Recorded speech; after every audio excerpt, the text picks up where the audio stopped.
Hey everybody, I'm Jesse and welcome to another edition of Gen X Thinks. And today I'm going to talk about happiness and how it is possibly one of the biggest lies that we've ever been sold. Probably in Western civilization, maybe across the world. But this idea of happiness and how we've been sold this false idea of happiness by the media and the corporations, and it's part of the thing that has turned us into just organic android consuming robots. You know what I mean? We're just consumers now.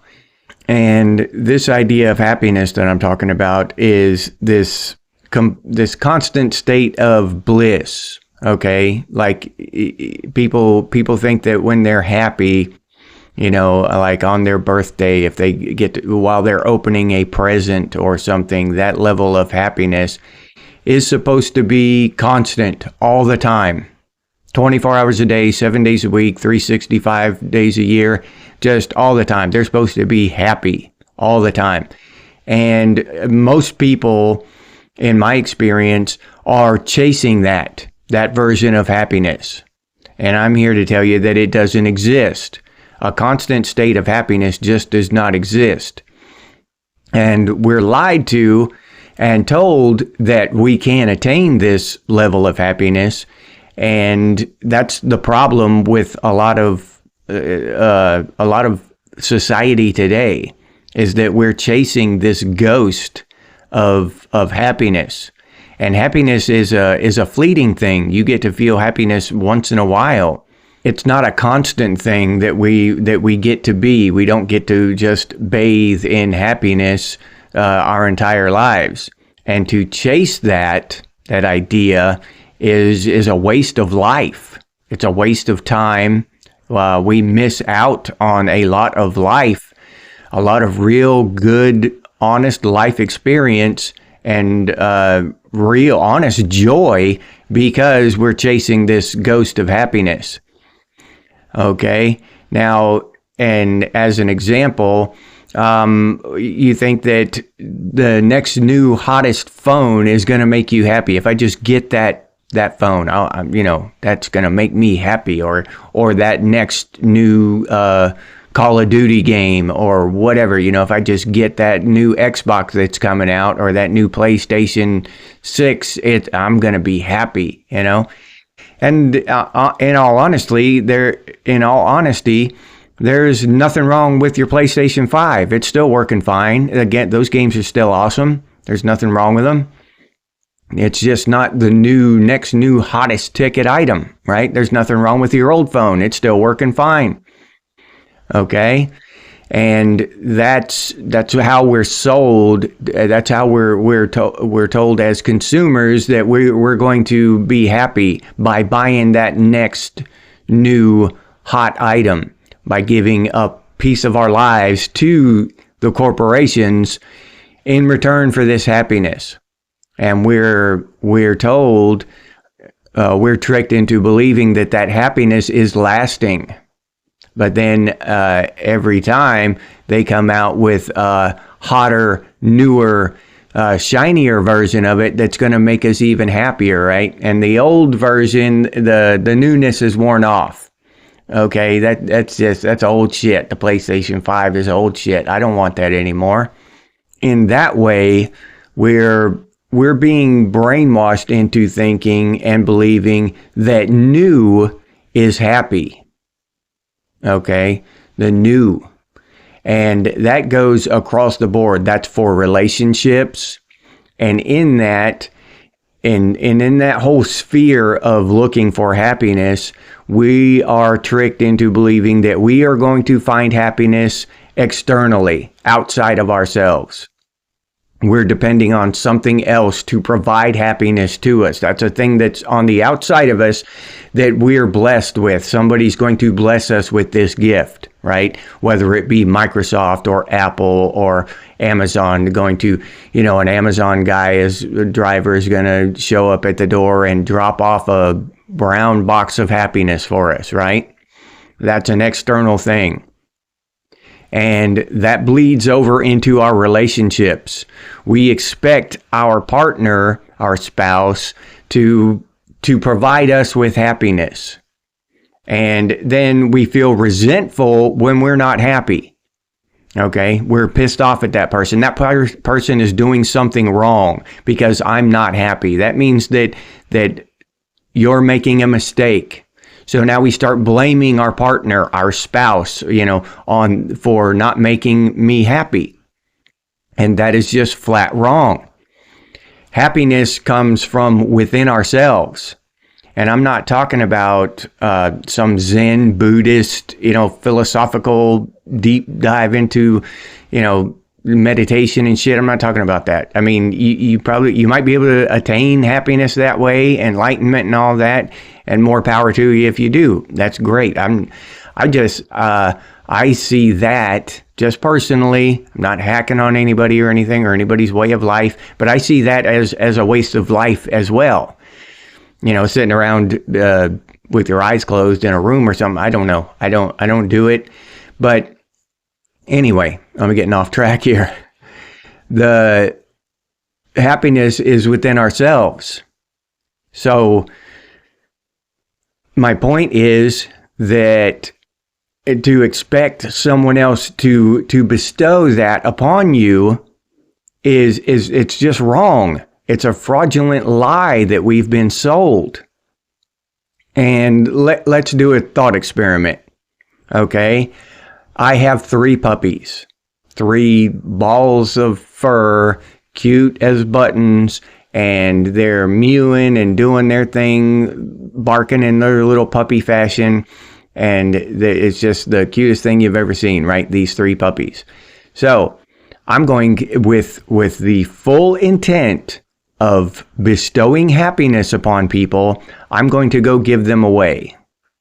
Now, I give the first puppy to the first person I see, and they are overjoyed. Of course, the reaction I'm expecting. That's exactly what I came out here for. I wanted to bestow puppy happiness upon people. All right. So I give the puppy to the person. They're overjoyed. They thank me, give me a hug, and go running off back home with their beautiful bundle of fur. I go to the next person that I see. I give them a puppy. Okay. Now this person doesn't give a shit. They're like, I already got 3 dogs, dude, but one more ain't gonna kill me, I guess. I'll take it. Can't find anybody else to take it. I'll take it. I'll put it out in the barn and have it guard my animals and shit, because the one I got out there now is getting old. So yeah, I guess I can use it. I'll take it. Go ahead. Give it here. I'll take it home. Put it out in the barn. So that person, the second person, is neutral. It didn't really want a dog, but since you're giving them a free one, I'll take it, I guess, So that one, the second person, is neutral. Now, the third person I try to give a dog to runs away screaming. All right. I have frightened this person. I have instilled fear and dread and loathing. Either this person has some kind of phobia about dogs and despises them, or they're allergic to dogs or something, and they do not want the dog. So what do we learn from that thought experiment? Number 1, my intention was to bestow happiness, but I failed. Why? Because I cannot. That's impossible. It is literally impossible. I cannot bestow happiness upon someone else. I cannot make someone else happy. Whether they're going to be happy about my actions are, completely based on their taste, their mood, their past experience, all the other things, their entire lives. One person's junk is another person's treasure, that kind of thing. So, that thought experiment just goes to point out the fact that happiness comes from yourself. It comes from your experience, how you're going to interact with the world, how you're going to view other person's actions toward you, and that constant looking, that search for happiness outside of ourselves is not only a waste of time and life, but it puts pressure on other people to do the impossible. Literally the impossible. They cannot do it. It can't be done. All right? It's like expecting them to flap their arms and fly to the moon. They cannot make us happy from the outside. Yes, they can do certain things, and we can become happy because of the things they do. Yes, for short bursts of time. But in the language that we use, we say that person made us happy. But that's not what happens. We saw the thing that was done, we received the gift or whatever, and inside ourselves, we became happy because we received this gift, because that person recognized us, and we decided, maybe not decided consciously, but we became happy because of that. And with the puppy thought experiment, you can see that receiving a gift sometimes will make some people happy and other people completely disgusted or afraid. So it's not the bestowing of the gift isn't the happiness, where the happiness is. It's the receiving of the gift. That's where the happiness is. And the happiness is a short-lived, transitory thing. It's not an extended life experience. An extended life experience is contentment. I'm content in this moment. And I can be content in this moment forever. Because contentment is in a high octane burst of emotion. It's a steady mindset that you have throughout your life.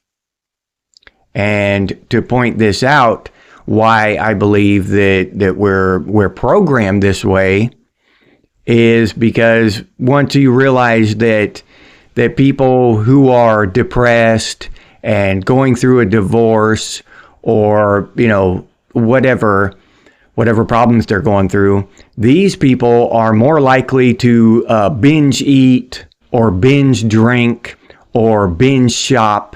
A contented person, a contented couple who are spending time with each other and going out to dinner once in a while and going out to the movies together. They're not sitting on the couch alone, just buying Amazon bullshit, trying to fill that black void in their soul. Okay?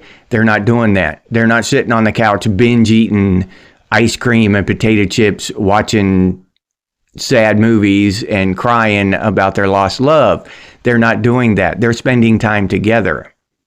They're not going, they're not drinking themselves into a stupor, and crying about their lost love. They're not doing that.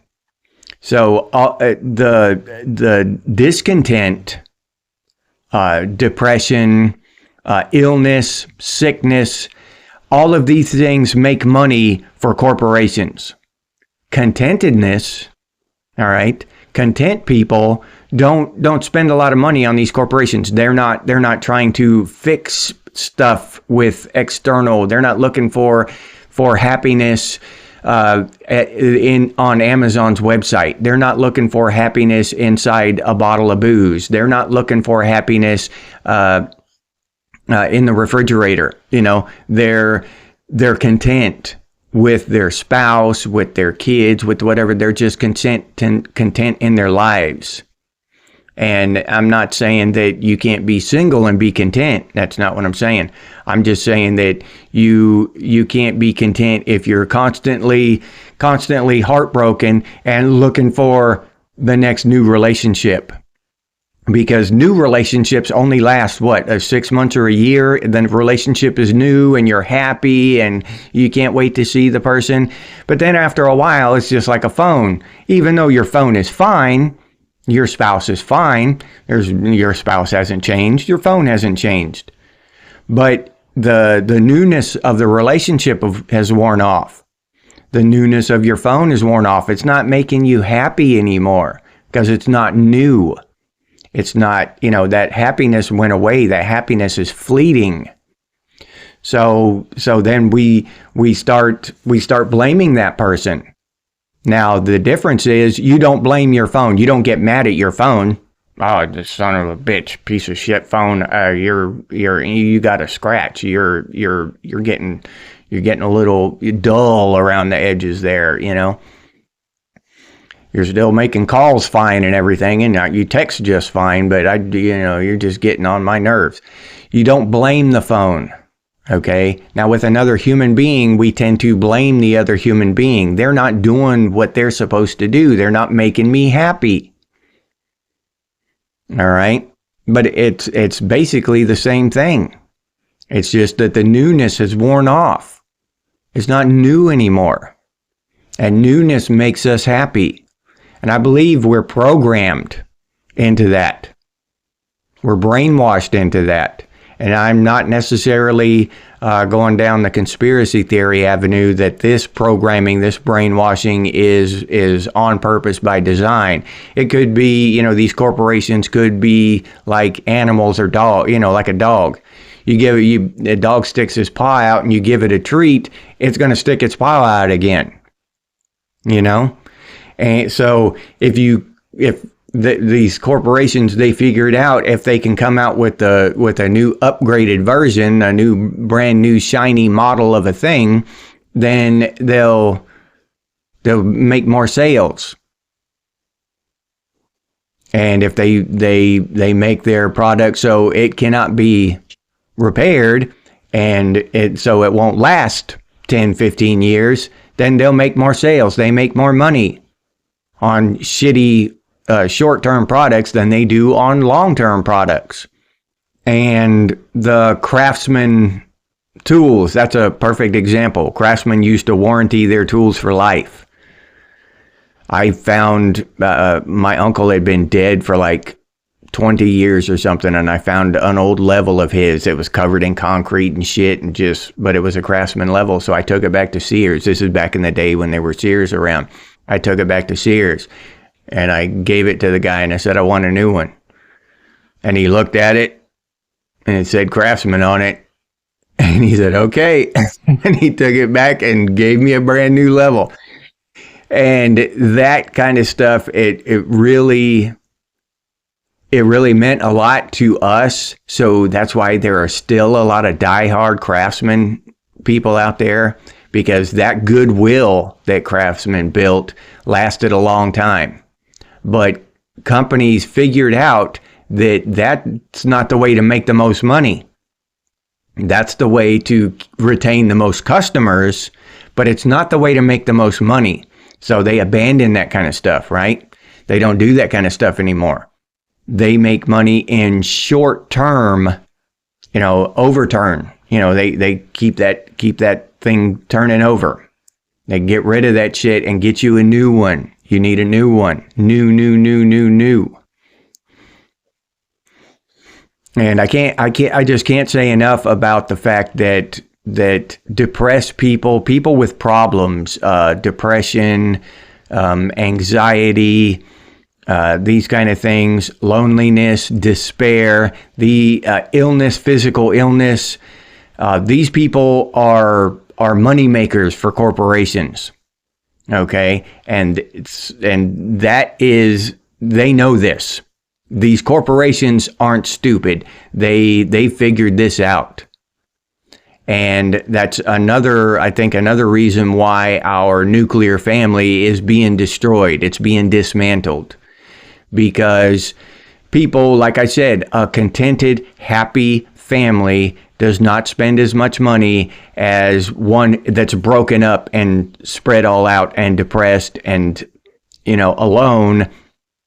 these people spend more money than a contented whole family, by far more money, right? Because each individual is trying to fill that hole. They're trying, the kids want to spend all this time playing Call of Duty, the newest, hottest version of Call of Duty, because they don't have a dad around or a mom around. The mom is sitting on the couch, scrolling through Amazon, filling up her cart because she's depressed and doesn't have, anybody to talk to and shit except the kids and whoever's online. The dad's doing the same thing with Amazon, or drinking his ass off or whatever because he's sad because his wife and kids aren't with him. You know what I mean? So that in that way, they're just spending more money, giving more of their lives to these corporations because the family's broken up. If the family had stayed together, instead of drinking his ass off, maybe the dad would be spending time with the kids. Instead of, the kid sitting in there playing the hottest version of Call of Duty, he'd be out there playing catch with his dad. Maybe instead of sitting on the couch, going through Amazon and shit, mom would be, out there with, watching them two play, or maybe she'd grab a glove and play with them or whatever.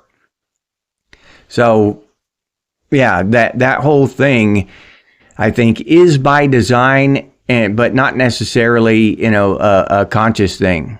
I think it's evolved, or is evolving into a conscious effort.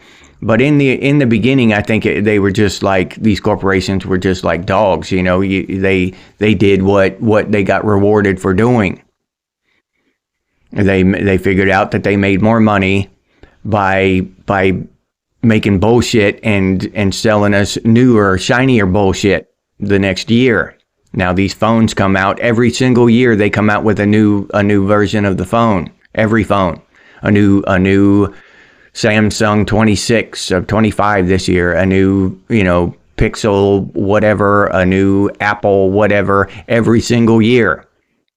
So we are constantly chasing this stuff, and what we're actually chasing is this fleeting idea of happiness. We're trying to keep that happiness all the time, and we can't. It's impossible. We must learn as a society, as a species, to be content and to find happiness within that contentment, right? And to stop looking for the newest, for the happiness in the new, because the new isn't always good. The new can turn out to be worse than the old once the new wears off of the new, if you understand what I'm saying. Your new relationship can be worse than your last one once the newness wears off. Your new phone can be worse than your old one once the newness wears off. It's not a surefire thing that newer is better, is my point. So yeah, I just think that we as a people, as a society, a civilization, would be a lot better off if we could figure out how to stop chasing happiness, how to stop demanding happiness from outside ourselves, and just figure out how to be content within the moment. How can I be just okay with now, with what I'm doing right now, what I am right now? How can I be content with that? And not always looking outside and around me and to other people and demanding happiness from the world around me at large, from the people around me. Because that doesn't exist. The only happiness is inside myself. And whether I'm going to get to experience that and then go back to contentment, you know what I mean? I can be happy for a few minutes and then go back to my contentment. Or I'm going to miss happiness once in a while and then get pissed off because whatever person didn't make me happy. Or I'm going to get pissed off because whatever shiny new object I got didn't make me happy. So we're on this roller coaster of happy and pissed off and happy and pissed off instead of just content and a little bit of happiness and contentment and a little bit of happiness. It's my belief that a whole lot of people need to wake up to the reality of happiness, what it is and what it isn't, and realize that contentment is the goal that we should be shooting for, not happiness. And I'll leave you there with that. If you enjoyed this episode, please like, subscribe, and comment. If you'd like to support the channel by becoming a member, I'll leave that link down in the description, or you can head over to the channel page and become a member that way. If you'd like to support the channel directly, you can do so by clicking on that super thanks button down there. Or you can head over to Buy Me a Cup of Coffee and buy me a cup of coffee. I appreciate those of you who do that. Thank you very much. If you're interested in Gen X gear, we got some pretty cool stuff over there at Redbubble. Gen X Thinks and Gen X branded stuff. T-shirts, coffee mugs, stickers, all kinds of cool stuff over there. But I'll leave that link down in the description for those of you who are interested. If you can't or don't want to support the channel in any of those ways, you can always do so by sharing these videos on your social media. That helps out one hell of a lot, so thank you very much to those of you who do that. If you have any ideas for future episodes of Gen X Things, please put those down in the comments. Or you can email us, and the email is genxthinks@gmail.com. And as always, stay frosty, Gen X, and I'll see you on the next one.